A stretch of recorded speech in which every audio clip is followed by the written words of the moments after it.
अर्थात स्वतंत्रता दिलाने में भी उत्तर प्रदेश का योगदान अविस्मरणीय है। अंग्रेजों के खिलाफ आजादी की पहली लड़ाई 1857 से लेकर 1942 के अंग्रेजों भारत छोड़ो आंदोलन तक में उत्तर प्रदेश कमर कसकर और डटकर सबसे आगे रहा। आध्यात्म।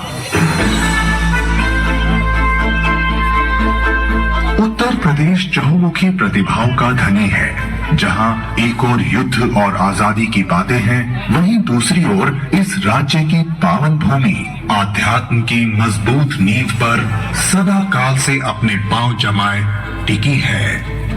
उत्तर प्रदेश का वाराणसी शहर, जो विश्व की प्राचीनतम शहरों में से एक है, आज आध्यात्मिक नगरी के रूप में उभर कर आया है और भारत का शिरोमणि बन सुशोभित है।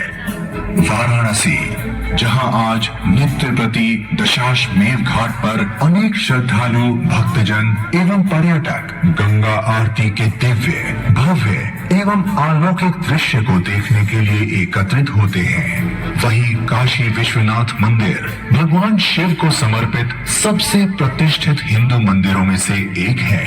आध्यात्मिक पवित्रता और भारत की प्राचीन सांस्कृतिक विरासत का प्रतीक है। उत्तर प्रदेश को यूं ही देवों की भूमि नहीं कहा जाता। जहां एक तरफ भगवान श्री राम की जन्मभूमि अयोध्या नगरी है, वहीं दूसरी ओर श्री कृष्ण की भूमि मथुरा है और यही है वो सारनाथ की पावन भूमि, जहां भगवान बुद्ध ने अपना पहला उपदेश दिया था। और इसी कारण से उत्तर प्रदेश विश्व के प्रमुख धर्मों का संगम स्थल भी कहलाया। इतना ही नहीं, इसी राज्य के प्रयागराज में सबसे बड़ा प्रसिद्ध और शांतिपूर्ण कुंभ मेला भी आयोजित किया जाता है, जहां लाखों श्रद्धालु इस पावन तट पर स्नान कर अपनी आत्मा का शुद्धिकरण करते हैं। भविष्य का निर्माण। उत्तर प्रदेश जितना सांस्कृतिक है, ऐतिहासिक है, उतना ही उद्योग जगत का एक उभरता हुआ पावर हाउस भी है।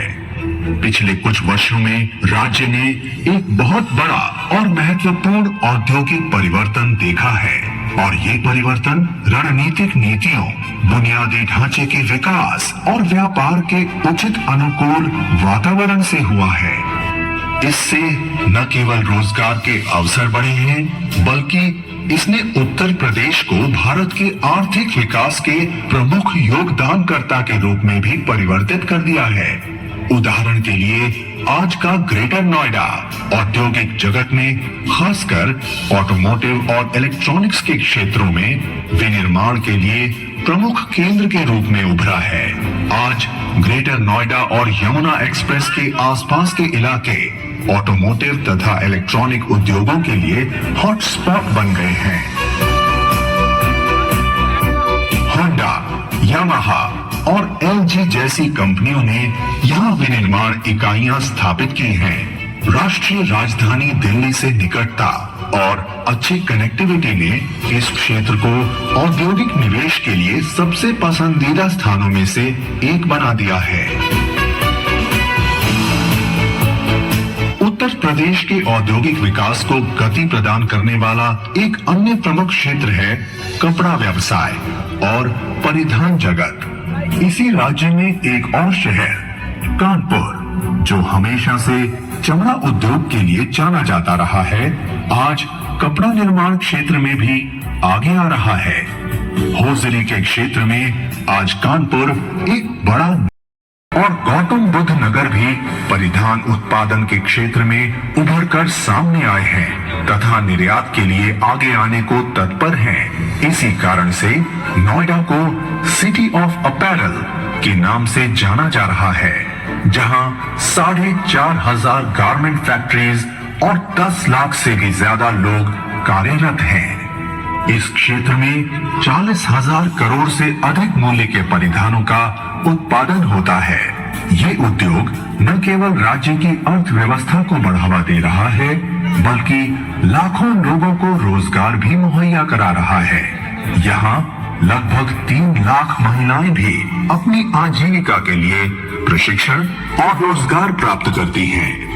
वो दिन दूर नहीं जब भारत विश्व फैशन उद्योग में अग्रणी स्थान पर होगा। इन योजनाओं का उद्देश्य अत्याधुनिक सुविधाओं के साथ साथ हजारों नौकरियां पैदा करना है, साथ ही निर्यात को बढ़ावा देना और राज्य की अर्थव्यवस्था में महत्वपूर्ण योगदान देना है। गौतम बुद्ध नगर अपने बढ़ते बुनियादी ढांचे और औद्योगिक प्रगति के आधार पर भारत के आर्थिक परिदृश्य में एक महत्वपूर्ण जिला बनने जा रहा है। और वो दिन दूर नहीं जब गौतम बुद्ध नगर को सिटी ऑफ लाइफस्टाइल के नाम से भी जाना जाएगा। टेक्सटाइल के साथ साथ औद्योगिक जगत में आईटी और इलेक्ट्रॉनिक्स निर्माण का भी उत्तर प्रदेश में सुनहरा उज्जवल भविष्य दिखाई पड़ रहा है।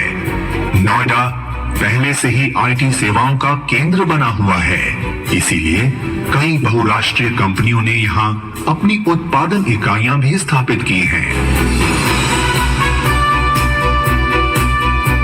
रक्षा संबंधी निर्माण योजनाओं में भी उत्तर प्रदेश सबसे आगे है और अहम भूमिका निभा रहा है। राज्य का एकमात्र उद्देश्य है कि स्वदेशी रक्षा उत्पादनों को बढ़ावा मिले। उत्तर प्रदेश आज भारत की रक्षा और आत्मनिर्भरता में महत्वपूर्ण योगदानकर्ता बनने जा रहा है। कानून व्यवस्था। जहां एक ओर राज्य अतीत की गहराइयों से जुड़ा है, वहीं दूसरी ओर एक समृद्ध और सुंदर भविष्य बनाने में जुटा है। उत्तर प्रदेश ने कानून व्यवस्था को मजबूत करने और सभी के लिए सुरक्षित वातावरण सुनिश्चित करने में महत्वपूर्ण प्रगति की है। राज्य ने महिला सुरक्षा बढ़ाने के लिए मजबूत उपाय लागू किए हैं, जिनमें 1090 women power line, anti Romeo squad और केवल महिला पुलिस स्टेशनों जैसी पहल के साथ सार्वजनिक स्थानों को सुरक्षित बनाया गया है।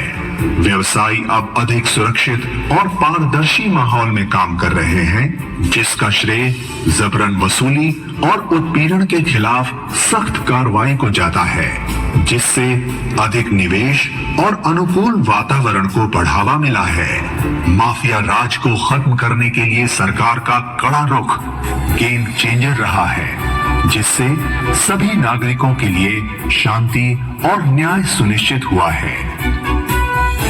बुनियादी ढांचा और आर्थिक बदलाव।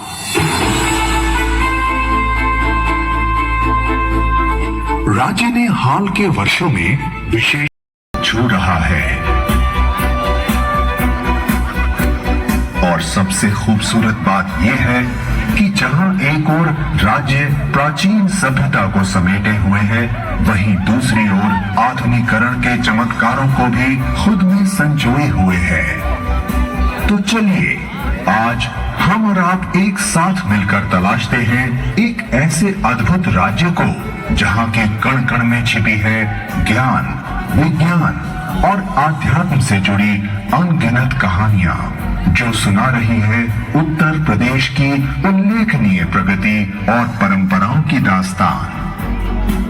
इतिहास।